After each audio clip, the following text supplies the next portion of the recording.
Good evening and welcome. My name is Jessica. It's my pleasure to welcome all of you to tonight's program. As always, I'd like to extend a welcome to our museum members here tonight and those tuning into our live web broadcast at 911memorial.org/live. Tonight we are joined by Christopher Blanchard for a conversation examining the current situation in Saudi Arabia and what the reforms instituted by the new Crown Prince mean for the country, region, and its relationship with the United States. Christopher Blanchard is a Middle East policy analyst with the Congressional Research Service. He and his colleagues provide nonpartisan and objective analysis on foreign policy issues to the members, staff, and committees of the United States Congress. He is joining us today in his personal capacity, and his remarks here do not reflect the views of the Library of Congress, CRS, or of the United States government. Mr. Blanchard has been a keen observer of the U.S.-Saudi relationship for more than 15 years, and he has focused on different aspects of that relationship in his work with the Council on Foreign Relations, Independent Task Force on Terrorist Financing, the U.S. Treasury Department's Office of Terrorist Financing and Financial Crime, the United States Senate Foreign Relations Committee, and of course, CRS.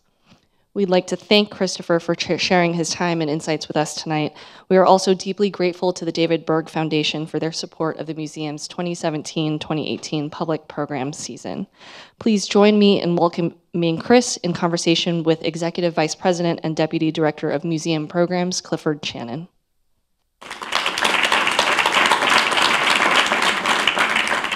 Thank you, Jessica. Welcome, everybody. Wonderful to see the mix of new and unfamiliar and familiar faces. I'm not going to get to the new and old. But, you know, we've talked about Saudi Arabia on numerous occasions here. It's sort of in the news all the time, and we've had many people. And Chris Blanchard comes to us to add to this ongoing discussion that we've had.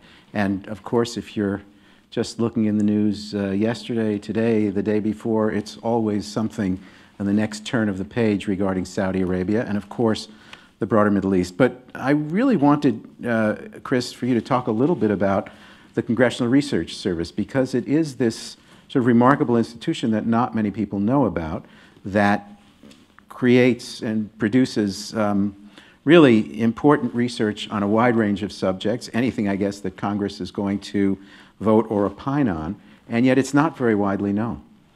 Sure. Well, first, I would really like to thank the 9/11 Memorial Museum for inviting me here to participate. This is my first visit back to this site since I lived here as a graduate student, and had a very moving tour just shortly this afternoon. And so the experience of coming back to a place where, you know, in one way or another, most of my adult life, my professional endeavors have been quite focused on trying to better understand what happened here and to contribute in some way to the public conversation and improving our lawmakers' understanding and appreciation for related issues. You know, it's quite special, and so I'm deeply honored. Thank you. I would again emphasize, you know, my remarks here are my own and not those of the Congressional Research Service, but I will not resist the urge to plug, you know, who we are and what we do. You know, we're quite unique. We're a legislative branch agency, similar to, you may be familiar with the Congressional Budget Office, the Government Accountability Office. We serve all the members, staff, and committees of the United States Congress. We do so in a nonpartisan fashion.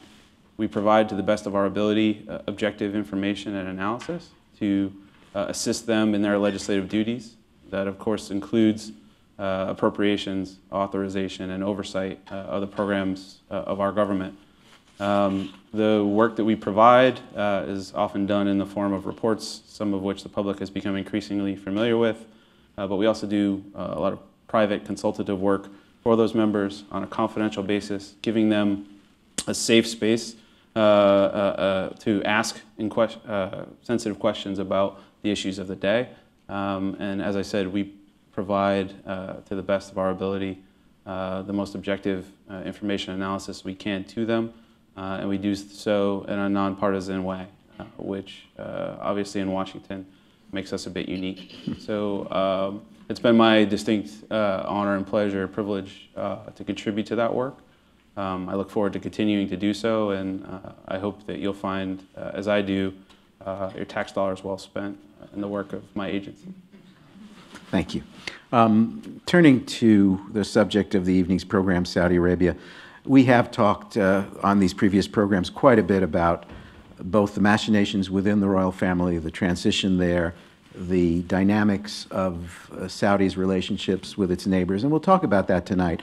But I do want to focus for a moment on the domestic scene in Saudi Arabia.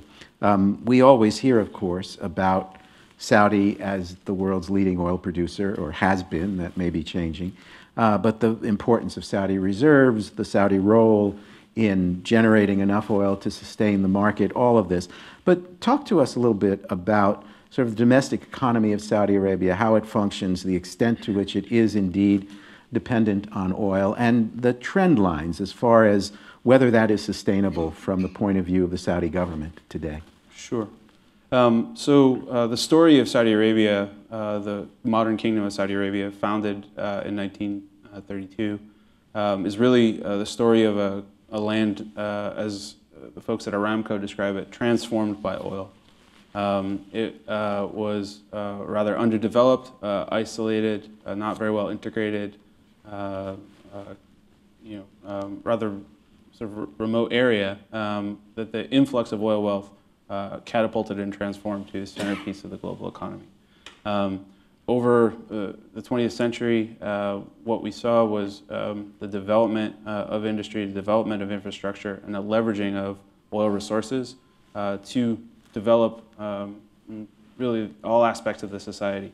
So educational institutions, healthcare, roads, and as I said, the beginnings of an industrial economy increasingly focused on oil, natural gas derived petrochemicals. The very close relationship between global oil prices and the fiscal affairs of the kingdom has been there since the very beginning. I think we have a slide that we might pull up, number 3.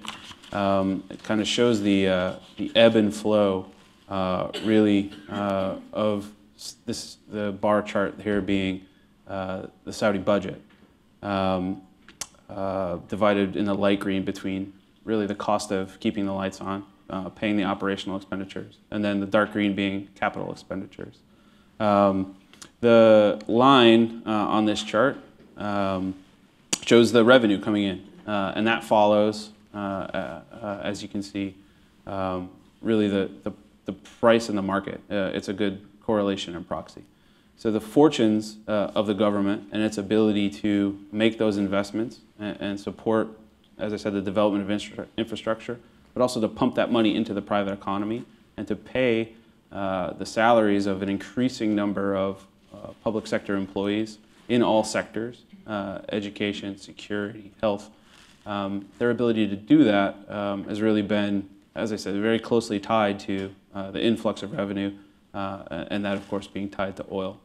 What we've seen since the early aughts, after a period in which throughout the 80s and 1990s, Saudi Arabia operated at a deficit, we saw rapid increases in the price of oil and a corresponding increase in the revenue accruing to the kingdom. Can I just interrupt? So Sure. that in that part of the chart where we see the line way above the bars, right, that's the period of time where they're accumulating these vast reserves. So they're accumulating fiscal reserves and developing a very large public fund, but they're also paying off the debt. So Saudi Arabia's debt ratio, debt to GDP ratio, was close to 100 in 2000, I believe, and they spent, so the delta between the bar chart and the line there is really their surplus. Now that some of that is invested in paying off the public sector debt, but what we see in the expansion that follows in the bar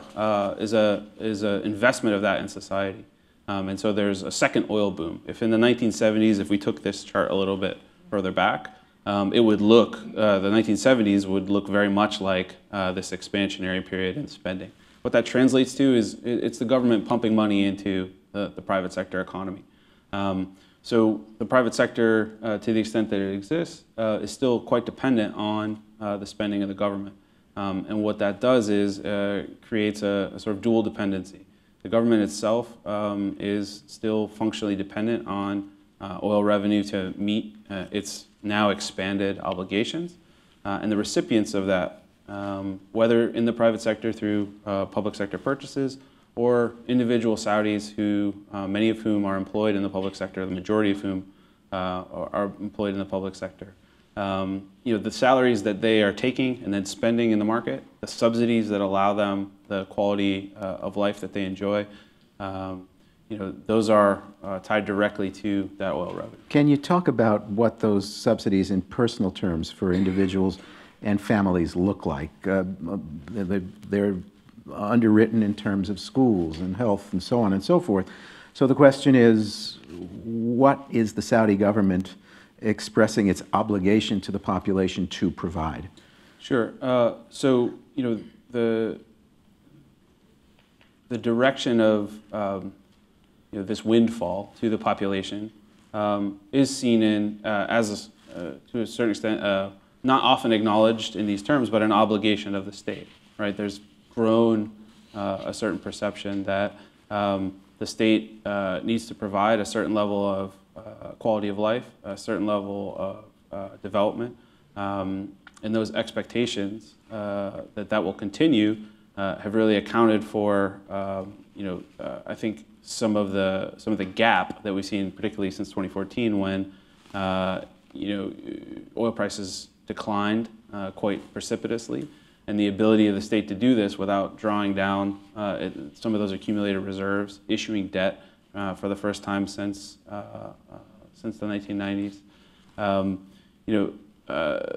What it looks like is a gap between what's expected and what's available. What's quite interesting and fascinating about some of the decisions that are being taken and have been taken since 2015, 2016, under the new Crown Prince and the new King Salman, is really going right at some of these day-to-day subsidies and day-to-day supports. For example, the price of a liter of petrol in Saudi Arabia has tripled since the introduction or the withdrawal of price supports. So that's a deliberate government policy. That's a deliberate government policy, and it's designed deliberately to break some of this. I call it a double dependency. It's to begin to introduce people to more of an expectation that the government will not be subsidizing this. The net effect of that subsidy, by the way, has been a real expansion in domestic energy consumption. So if on one side of the house, you have the state exporting oil to the market, taking that revenue and investing it. As some of those investments, some of that spending has actually been in subsidies. And what that's done is increase domestic consumption. So you're actually taking away from what you have available to sell. So that's eating away at your ability to actually keep this running in the way that it has. So what the government has decided to do is to say, well, we're no longer this is not sustainable. We're not going to take this approach. We're not going to catch ourselves in this bind. We're not going to leave ourselves tied here. We're going to say to you, the public, you're expected to pay more. And what we've seen is a sort of iterative process where these are introduced somewhat gradually. And we see some pushback. We see social media conversation and rumblings in the press about, this is difficult to absorb. Imagine if the price of gasoline here, triples, goes north of $5 or $6 a barrel. That's not the equivalent for Saudis right now. But if we tripled it, that would obviously have a domestic political implication here. And so it's no different there. So you see at the end of the chart, which is the current year or up to 2016, so this gap with the revenue essentially falling well below the expenditures, and the expenditures now based on a real set of expectations, that's behind ultimately this idea that the Saudi spending patterns could not continue indefinitely, that within 15 or 10 or 20 years, that the Saudis could actually exhaust their reserves if those patterns continued. So the Crown Prince, the new Crown Prince, and we'll talk about that, comes forward with this Vision 2030 program, and the document that you're looking at is actually is sourced from the Saudi Vision 2030 program, because he's basically making the argument we can't go on with this anymore, so we have to change many things. Describe some of the things that need to change in the view of this vision. Sure. So it has many components, and I would hope I could elicit some sympathy or empathy from some of you who absorb public sector planning documents and consultant-based PowerPoints and PDFs, because it's truly remarkable the volume with which these have been produced by the Saudis and their contractors as part of this program. Well, that's one way to sustain somebody's economy. I'll leave that. So there are a couple different components. I would argue that one of the most important is the development, an improvement in public sector capacity and the actual ability of different bureaucracies to set targets and meet them, to attract and retain talent in order to make sure that these broader plans actually get where they're going. But to be more specific, as I said, we've seen subsidy reductions in gasoline and electricity. We're seeing the introduction of a value-added tax, which is those two components are designed to improve the non-oil-based revenue contribution to the Saudi budget. The goal by 2030 is to increase the non-oil contribution to the government's coffers by tenfold. They want to increase, I think our next slide might have some of these targets on it, or the one of them did. What they hope to do is to increase the non-oil contributions, as I said, and they hope to use an expansionary budget supported by these new revenues to bridge the gap, right? And so they're investing in new sectors, the development of mining in the kingdom, which is something that hasn't been touched for quite a few reasons, many of which having to do with land ownership and title rights, things like that, development of infrastructure. The development of domestic entertainment sector, the investment in domestic military production, really for the first time. To make their own weapons or equipment. Certainly, yeah. And that's something I think that could have considerable implications for the current patterns of U.S. partnership with the Kingdom of Saudi Arabia. You know, for 40, 50 plus years, we've been really the leading, if not sole provider. The Brits provide a lot, the French some. You know, and that's been done on the model of U.S. production, U.S. service, U.S. introduction. The Saudis want to take 50% of that at least is their goal, and develop that locally, to be producing that locally. So to replace the U.S. production with their own domestic production. I think not necessarily replace, but at least attract and localize. Now, some of that is to provide employment. Some of that is to improve domestic know-how, their defense industrial base. They look in their neighborhood to the model that Abu Dhabi and the United Arab Emirates has taken. They've done this quite successfully and created a domestic arms industry using partnerships with outside suppliers.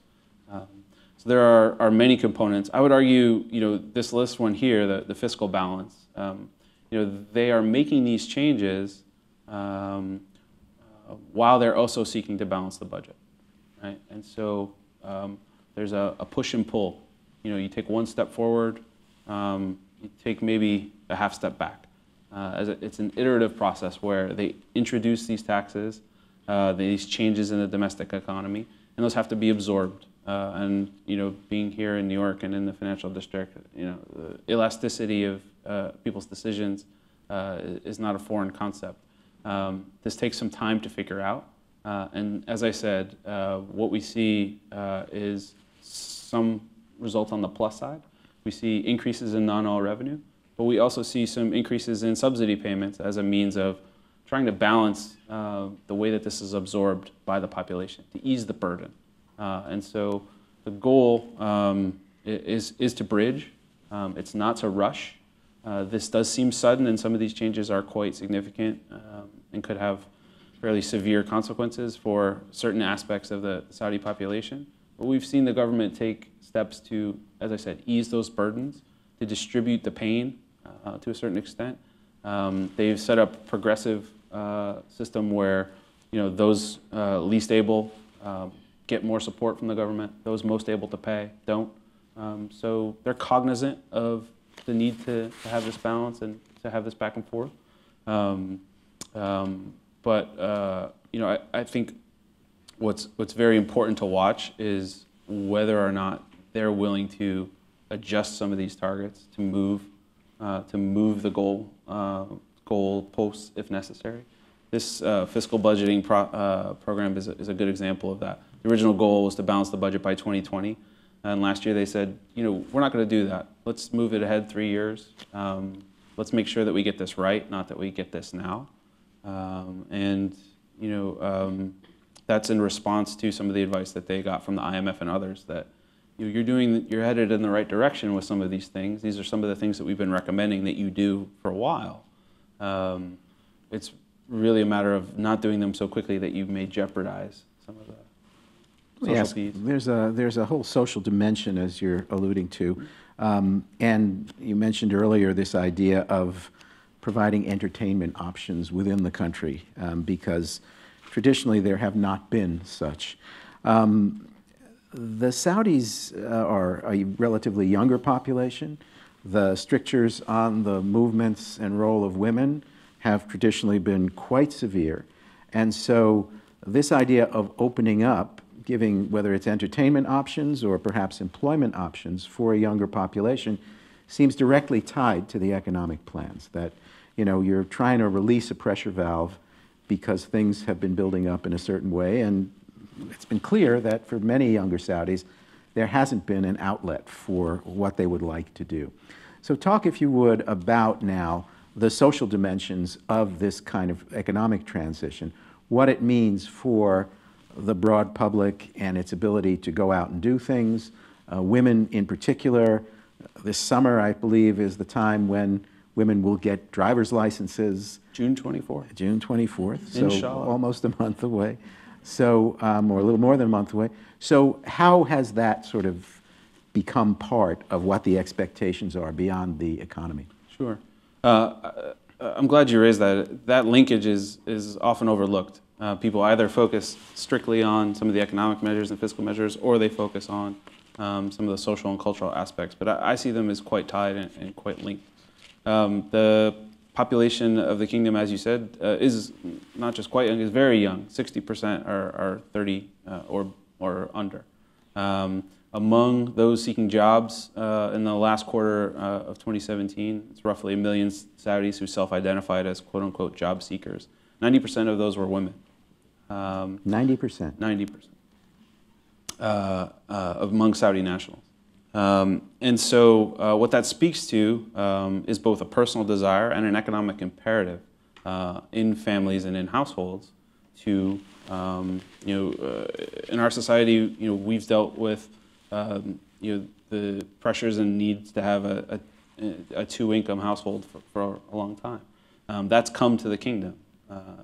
And some of the measures that you alluded to, some of the restrictions on women's ability to move freely as part of the overall guardianship program, but also restrictions specifically on their ability to drive, have not just limited women's ability to participate in the economy fully, but they've also imposed a microeconomic cost on individual families, right? So if your mother and sister can't drive, that means they are either paying drivers or not working, or you are leaving your job, reducing your own productivity to help them participate in normal life.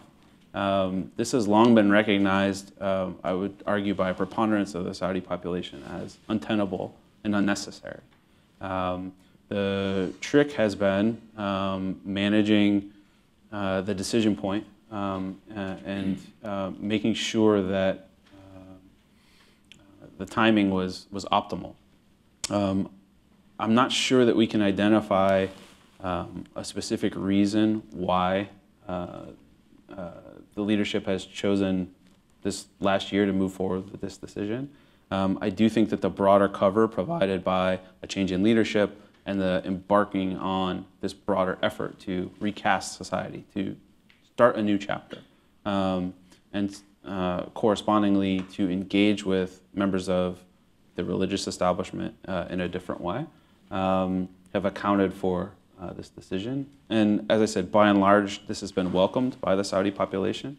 But like many of these issues, there's a good deal of evidence that there are people who either don't welcome the change or are seeking and grappling to accommodate it, to adjust to it, and to understand what the new normal is going to look like. So this is where we hear about the opening of movie theaters in Saudi Arabia and the deals that the Crown Prince may or not have signed in going out to Hollywood, and these big chain movie theaters may come to there. But it got enormous amount of coverage, both in Saudi and around the world, that for the first time ever, families could go and watch a movie that was the same movie that someone in Tokyo or Jakarta or New York would be seeing. Yeah, this is a good example of an issue where it's challenging to balance one's optimism with one's skepticism or cynicism, I think. This is truly important for Saudi Arabians. This has been another issue that's been broadly welcomed, particularly by young people. But it's not the whole story, right? Being able to attend entertainment events as a public choice is certainly something that many Saudis have long wanted to do.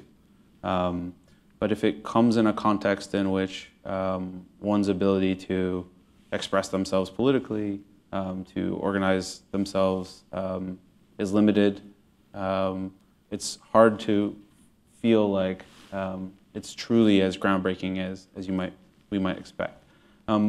What I would say, though, is that there's a famous, somewhat famous, well-known, I should say, Saudi film. It's called Cinema 500 Kilometers, and it documents a group of young men traveling to outside of the country to attend a cinema, and a young man's first visit. Shot not long ago. The idea that someone would have to obtain a passport, right, and to go through all of the bureaucratic processes. It shows him going to the barber and getting his thobe pressed and doing all of the things that he needs to do to participate in it, and then driving all the way clear across the kingdom. That's gone, and young people truly appreciate that. But it's occurring in a broader context in which there's a lot of other social change going on that's potentially fraught for the kingdom. A domestic economic picture that is challenging, to say the least, and a regional security environment that presents a good deal of threats. And so, it's to be applauded, but it's also, I think, needs to be put in its proper context. So the Crown Prince, the Mohammed bin Salman, who was initially, when his father became King Salman in 2015, MBS, as he's known, is the deputy Crown Prince. And within less than a year, the Crown Prince himself is moved aside, and the deputy Crown Prince, the son of the king, is moved into the successor's position. This occasions great shock because a generation has been skipped in some sense, and this young man, who does or does not, but who at least is of the age of representing the views that you've just described of a younger population, is now essentially in the critical decision-making position in Saudi Arabia. So talk a little bit about that transition and the impact it had within the society, that a country that had run through a series of sort of consultative agreements among the family and this consensus process over generations and many different kings has all of a sudden pushed this aside. The agreed upon crown prince is taken out of his position and someone has jumped into it who happens to be the son of the current king. All of that is very, very different for Saudi Arabia. What's the impact within the society of all of those movements in a very short period of time? I think it's been met with the same degree of both awe and concern domestically as it has internationally. I was talking just before we started with your colleagues about, what's been amazing for me is that many of the sort of leading lights in my field and very close observers of precisely the system that you described, this sort of horizontal power sharing agreement among brothers, the sons of the founder of the kingdom, the rules of the road in that system, and an understanding of power dynamics, really has all been swept aside. We really are in somewhat uncharted territory.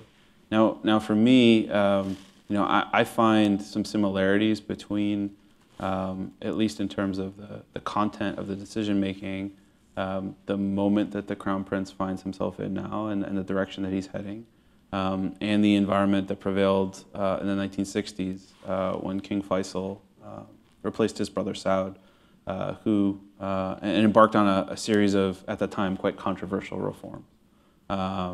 The introduction of girls' education, the introduction of television to the kingdom. These were things that were comparably controversial at the time, and were absorbed by the society, degree of discussion and debate. I think, to be frank, the views of many Saudis about the changes in leadership are probably welcome in terms of generational and policy content, but I think there's also a sense that events of this drama, this level of drama and this degree of importance happening with this amount of speed, and things like what occurred in November with the imprisonment of really the sort of top prominent economic and certain political figures, security figures in the Ritz-Carlton. Events of that degree of frankly, danger are observed by everyday people with a bit of trepidation as well. So I think there's a mixture of hope and a mixture of maybe potential concern. Well, one of the arguments made on behalf of the Saudi system, the political system, has always been that it's at least stable. It may be missing many things, but you don't have to worry about a lack of stability in the country. And that was advertised as one of the great graces of that system because of what was going on around Saudi Arabia in neighboring countries. So the question is stability at risk, or by this change and the kind of plans, the Vision 2030 and some of the other things he's doing, he claims he's trying to avoid future instability by making these changes now. How do you assess sort of that balance? Right. I think it's unsatisfying, but it is a bit too soon to say how this will pan out. But I do think we can identify a few factors. We talked a lot already about the fiscal balance and the relationship between about revenue, budget, deficits. It's very important to keep an eye on that because the relative success or failure in the eyes of average Saudi citizens, pocketbook and security go hand in hand, but pocketbook is really going to be a determining factor. And so if people get the sense that this isn't panning out and that it's not producing, there's going to be pressure on them to change. What we haven't seen, in spite of these sort of serious changes at the top, in spite of really the removal and replacement of leading members of the security establishment, obviously Prince Mohammed bin Nayef, who had been the principal U.S. counterterrorism partner in the kingdom, long-serving Minister of Interior, the removal of bin Naif as the Crown Prince. As the Crown Prince and as the Minister of Interior. Yep. The removal of Prince Mitab bin Abdullah, the former king's son, who was the head of the National Guard. We've seen reshuffles in the military leadership, the chiefs of the services. In spite of those serious changes, what we haven't seen yet emerge, at least in public, is a sense that there's going to be a sort of countervailing force or mass that's going to publicly resist what the Crown Prince is doing. You know, there are lots of rumors, there's discussion about tensions in the family and rumblings about people feeling disgruntled about having been disempowered, but there is not yet real tangible public evidence that that's amassing to a security challenge or a security threat. I think it bears watching, but for now, you know, I don't see it as inherently unstable. Now, on the foreign policy front, the Crown Prince has pushed for a much more aggressive Saudi foreign policy than had been the case, Yemen being maybe the best example, but Saudis had been involved in Yemen in various ways in previous generations, but this now is a full-fledged involvement in the war and the consequent humanitarian consequences of these, you know, significant numbers of bombings by Saudi Arabia and its allies, the conflict with Qatar about who is really setting the rules and who is the leader of the Gulf states. Is it intrinsic in the vision of the Crown Prince that Saudi Arabia's leadership should be taken for granted by its neighbors and the other Arab states that it has underwritten in some cases for many years?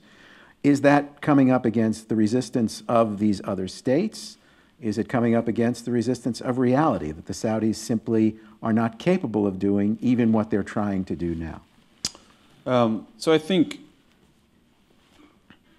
official Saudi's self-image of the kingdom as the rightful arbiter, leader, and protector at a minimum of the Gulf Cooperation Council countries.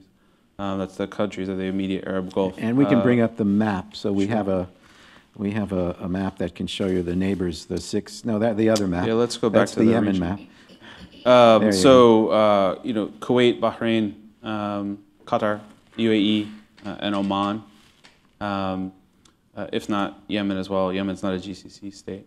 But you know, Saudi's self-image as the rightful leader of that group of countries predates Mohammed bin Salman.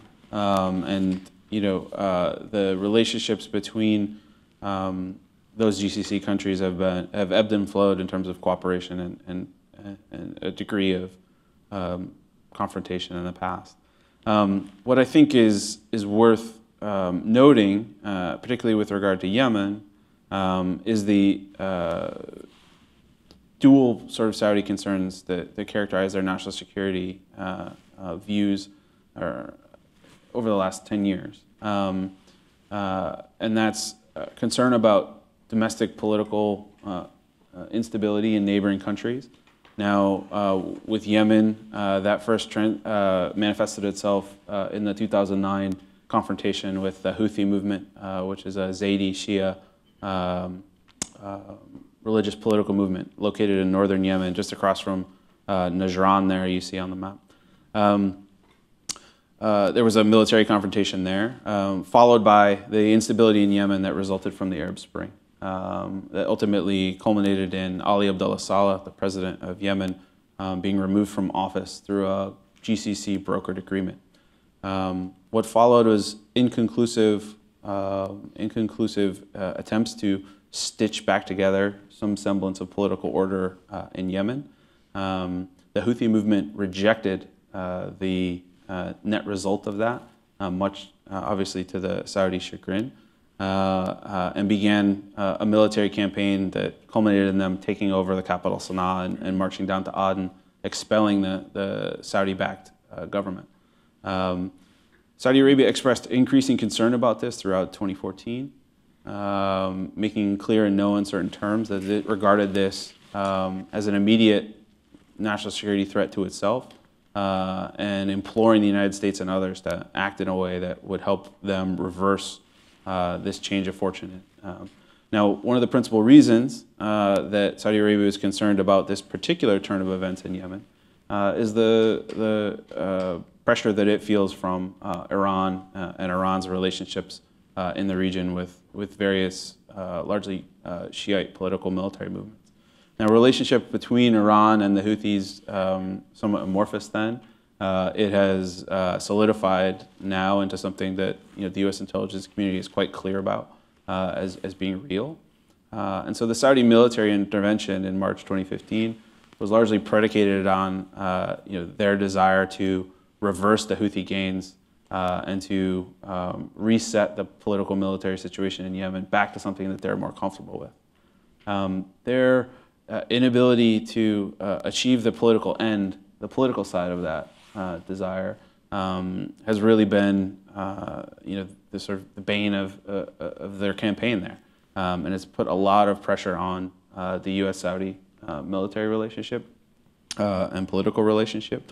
It's obviously created the humanitarian concerns that you alluded to, and I think it's a good proxy or a good metaphor for some of the challenges that the Crown Prince is going to face, and the King, but the Crown Prince is going to face in putting some details behind defining a new Saudi role. Saudi Arabia has a considerable military capability. It has and has long had considerable financial resources. The ability to translate those tools into durable solutions that meet Saudi national security interests and provide what they're looking for, really depends on a broader set of factors. One of which is its relationship with outside powers like the United States. Let's come to that, the relationship with the U.S. This was the first foreign country that President Trump went to visit. That famous photo of the president and the sword dance and that ball that was giving off the electric, I don't know what it was giving off, but in any case, fighting terrorism. the terrorism center. I mean, this seems to be a concerted effort on both sides to show U.S. and Saudi, a much closer relationship than had been the case with Saudi Arabia under the Obama administration. Is that simply the convenience of the moment, or is there something deeper going on here that does, in fact, bring the two sides closer together? So U.S.-Saudi relations had been strained, certainly under the Obama administration, but arguably, the Bush administration had a strained relationship with the Saudi government to a certain extent. The Saudis were no fan of our approach to Iraq and the invasion there. The tensions, obviously, that resulted following the attacks of September 11th. And I think under the Obama administration, really you could walk around the region and just identify any number of issues where we saw things differently. And I think that went both ways. So there was a desire, I think, arguably on both sides to try to move past that. I think the question is, whether both sides can, in the words of the 9/11 Commission, define a relationship that both sides are willing to publicly defend, right? And what that requires, I think, is a real examination of an alignment of policy on things, certainly some of these foreign policy cases, but also arguably on things like we've discussed earlier. If Saudi Arabia really is attempting to transform its social contract, to transform its domestic economy, is it going to invite the United States to participate that in a way other than investment, through a partnership that improves capacity in the Saudi government to meet the needs of citizens? Or is it going to remain somewhat superficial and dependent or defined by the announcement of investment deals and arms deals? What we've seen is arguably a political reset with the new administration. There's a new opportunity, but I think it still remains to be seen whether we're going to actually move into a tangibly closer and more aligned relationship than we've seen in the past few years. One of the key differences, and it goes right to the heart of 9/11, is the propagation of a very conservative, very radical, and the export of this view of Islam that the Saudis, in those days anyway, were claiming to be the heart of the faith. And during his recent visit to the United States, the Crown Prince made strenuous efforts to recast the Saudi vision of Islam, talking about cutting back on the role of the religious police, that this is not the kind of export that the Saudis still want to go into, recasting Islam in a very different way than had been the case. Is this something that actually has traction within Saudi Arabia, or is this simply a public relations description of something that has not changed and continues to be at the heart of the Saudi view of their own faith? So there are two components to that. I would say inside the kingdom, there's very tangible change.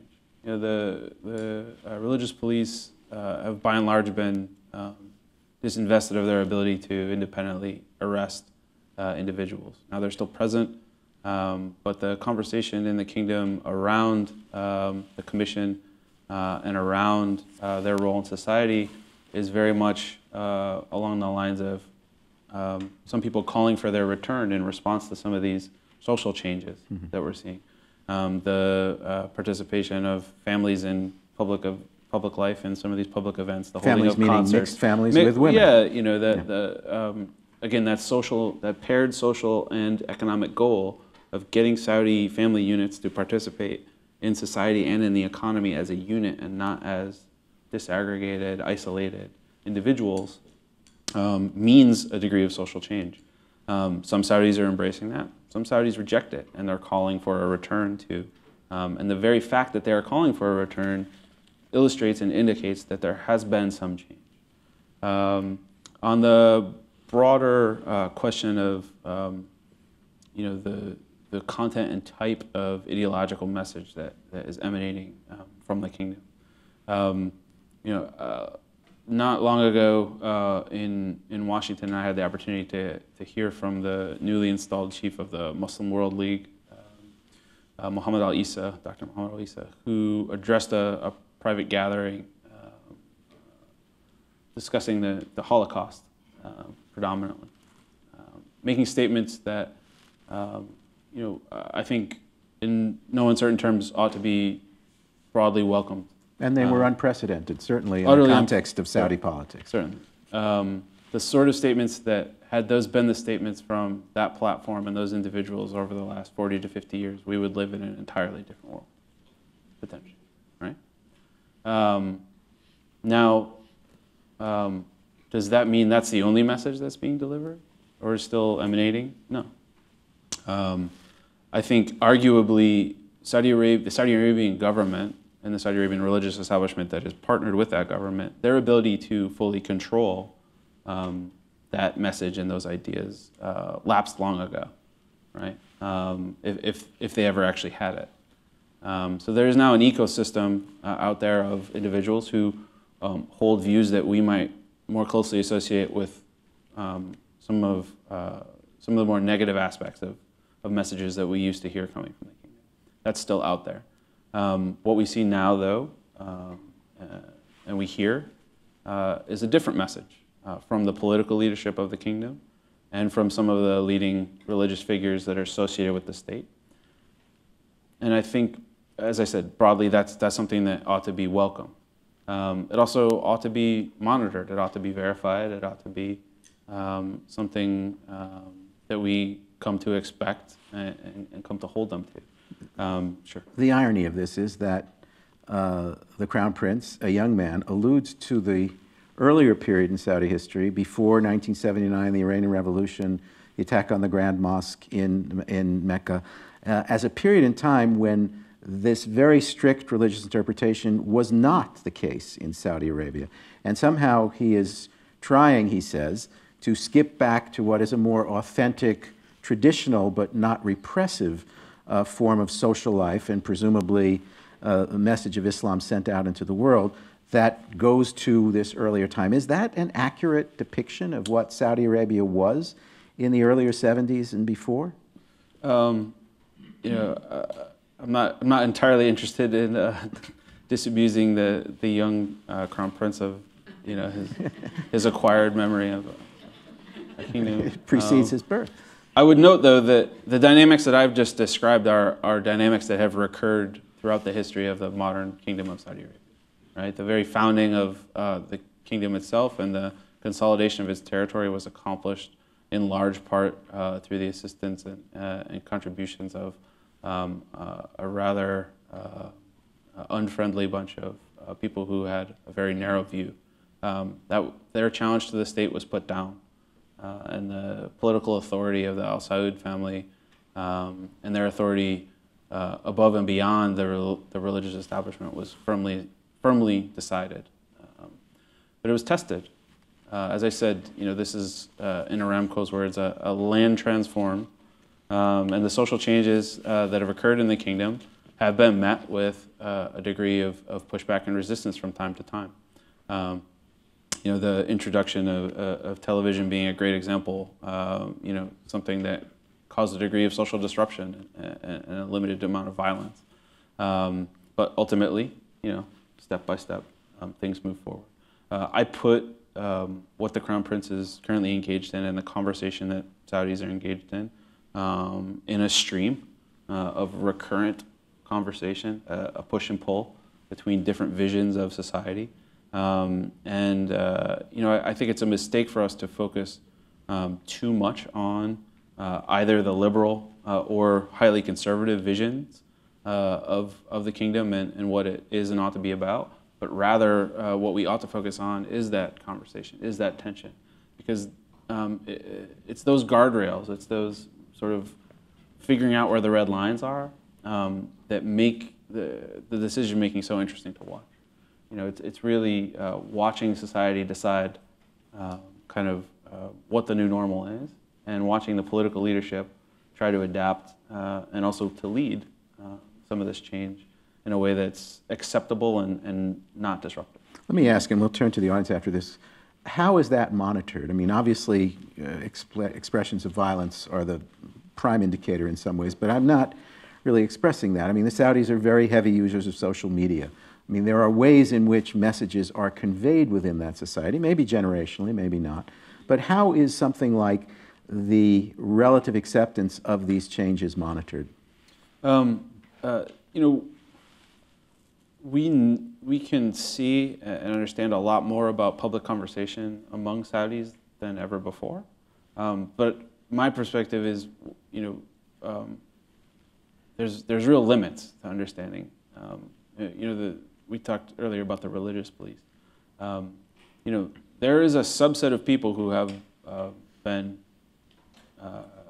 unemployed, had their vision of what their society is not to be challenged directly by the political and religious leadership of their country. We're not hearing or seeing fully the effects of that, right? Yet we don't have good insight into, well, really, how is this being perceived, and under what circumstances might this manifest itself in a disruptive way? I think the consensus opinion among, you know, my colleagues tends to be that this, at best, will amount to a nuisance, right? That it won't pose a real threat.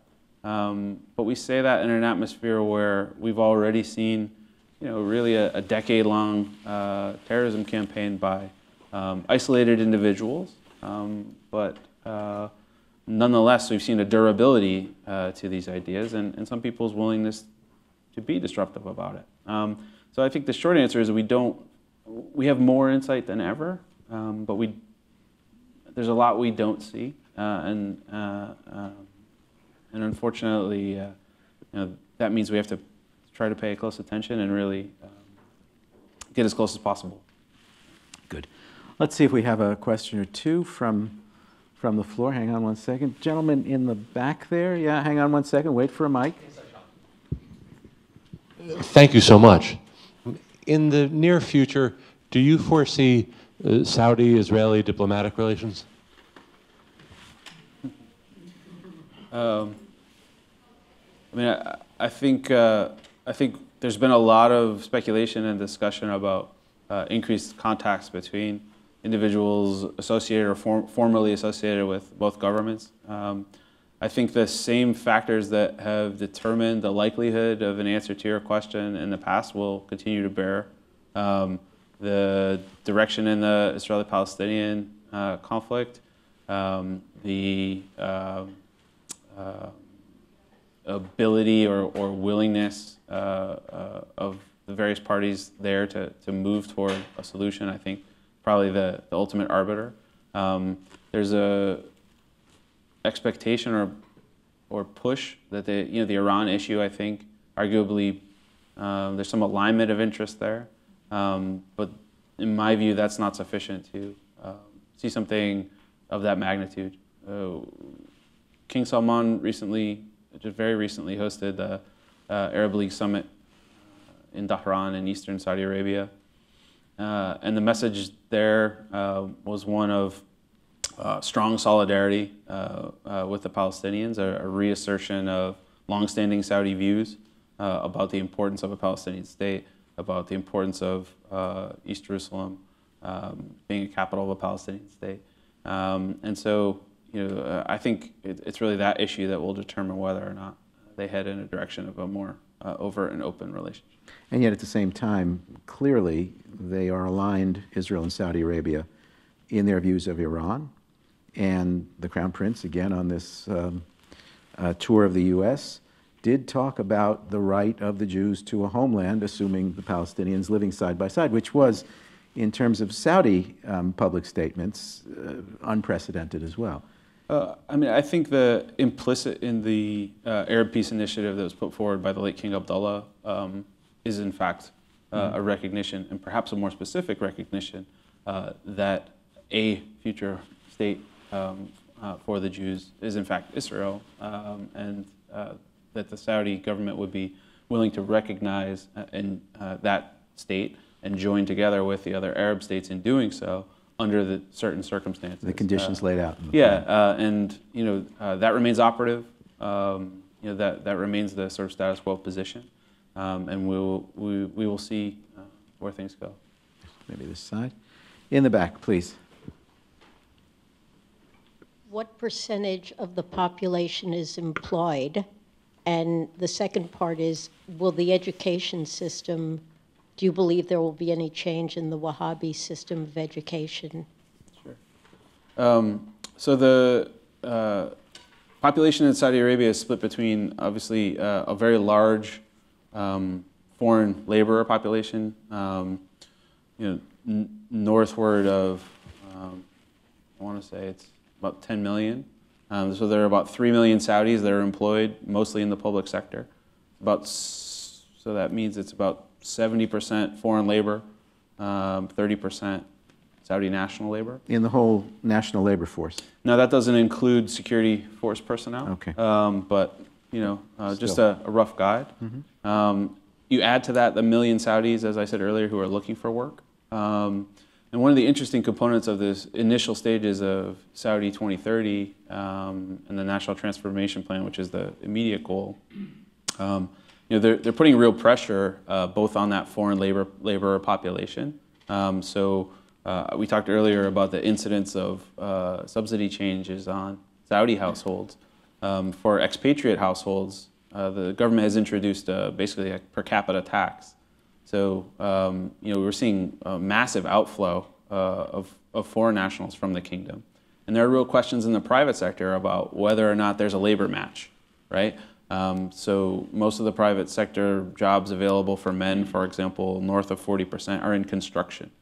Are Saudi men going to line up to take the jobs that Egyptian laborers are leaving because they can no longer afford the per capita tax that's being put on them?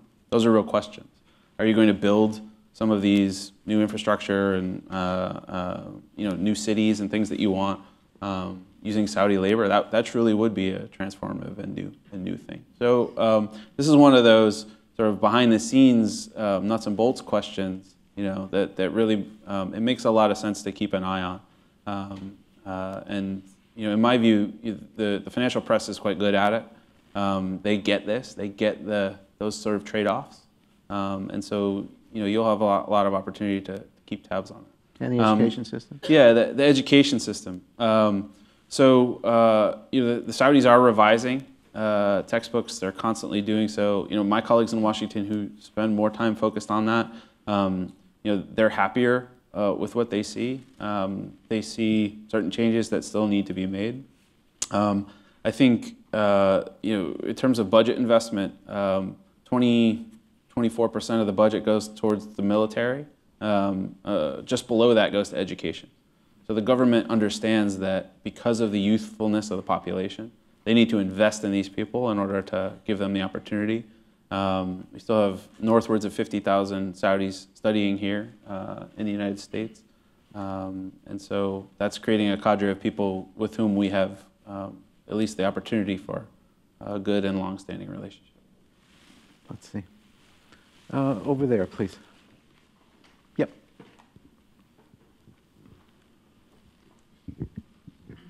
Thank you.